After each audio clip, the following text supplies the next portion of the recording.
خپل فطرت راکړئ ما سره انصاف وکړئ او دا که زما حق نه وي بیا خیر د اختلاف وکړئ. زه په نمونه کې ښکلې زنانه لرم، زه خو صدیقه لرم، زه خو فاطمه لرم، زه خو یوه ښځه یم باید چې پاتې ښځه شم، او زه خو ډمه نه یم چې په هر ځای کې دې ګډه شم.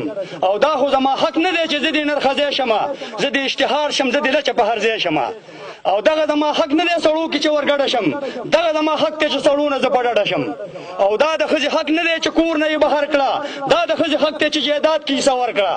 او څوک چې وایي داسې چې نه دا به نوکري کوي، دا به هم دکان ته ځي، هم کار به د پټي کوي، او دا به سړو سره هم یو شان سیالي کوي، نو تا چېرته لیدلي چې غواګانو یې وي کړي دي؟ تا چېرته لیدلي چې غواګانو یې وي کړي دي؟ چا چېرته په میخو باندې هم ریډې راښکلي دي؟ او داسې چې چا کړي نو چا ښه ورته ویلي دي؟ داسې چې څوک وایي چې د ښځه د سړي په شان، دغه سړی ښکاري ما تاسې د وایي په شان. داسې چې څوک وایي چې د ښځه د سړي په شان، دغه سړی ښکاري ما تاسې د غوی په شان. او زه چې نوکرۍ لزم دا ما سره زیاتې به وي، ما سره په ګېډه یا په غېږ کې یو بچی به وي، او بیا چې کور ته راشم نو د کور اخلی پخلی به وي. نو دا خو زه ازاده نه شم، دا خو زه راګیره شم، دا خو زه ازاده نه شم، دا خو زه راګیره شم، دا خو د اسلام او د پښتو د حد نه تېره شم. او زه چې کلنډره شم زما هغه عفت څه شو؟ ما له چې الله راکړی ځان له حیثیت څه شو؟ زما د پلار او ورور یا د خاوند هغه عزت څه شو؟ ما نه چې ځان خیر شولو نو ځکه دومره سپکه شوم، زه خو پاس اسمان وم او سپو د لاندې ځمکه شوم. او ما له خو الله داسې ځانګړی خوی راکړی و، زه چې لا وړه وم ما پړونه په سر کړی و. لوبې هم فطرت مې ګوره ستا نه جدا کړې وې، تا به بلوري او ما ګوډیانې جوړې کړې وې. لوبې هم فطرت مې ګوره ستا نه جدا کړې وې، تا به بلوري او ما ګوډیانې جوړې کړې وې. څوک چې وایي داسې چې نه دا زمونږ په شانې دي او دا به بسوګه پوګه مونږ سره روانې وي، نو ستا نه دا تپوس کوم ته بچي راوړلی شي؟ ته چې زما په شان ده که نه؟ نو تا نه دا تپوس کوم ته بچي راوړلی شي؟ ته څلور پنځه بچي په ګېډه ګرځولی شي؟ ته د مور په شانې مینه زوی له ورکولی شي؟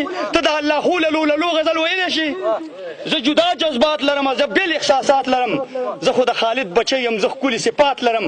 ما له خپل فطرت راکړئ، ما سره انصاف وکړئ، او دا که زما حق نه وي بیا خیر د اختلاف وکړئ. ما له خپل فطرت راکړئ، ما سره انصاف وکړئ، او دا که زما حق نه وي بیا خیر د اختلاف وکړئ. زه په نمونه کې ښکلې زنانه لرم، زه خو صدیقه لرم، زه خو فاطمه لرم، او نه ځم په یورپ پسې بیا خو به بربنډه شم، نه ځم په یورپ پسې بیا خو به بربنډه شم، شپه ورځ به نه پېژنم، هر وخت به په منډه شم. او دا روشن خیالي رانه په زور باندې عزت اخلي، دا روشن خیالي رانه په زور باندې عزت اخلي، او دا روشن خیالي رانه یا خدای ګو چې جنت اخلي.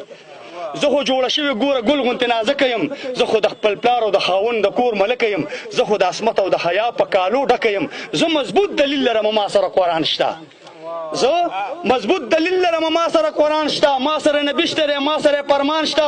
زه تابعداري به د احزاب سوره نور کوم، او دا زما دستور دی ژوند به دغسې ضرور کوم.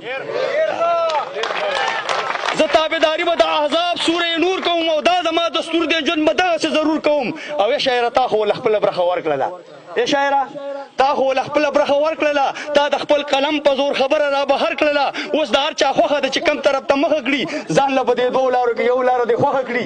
او ډېرو لیونو کې روغ سړی به لیونی ښکاري، ډېرو لیونو کې روغ سړی به لیونی ښکاري، او دا نظم انور به ډېرو خپوازغی ښکاري.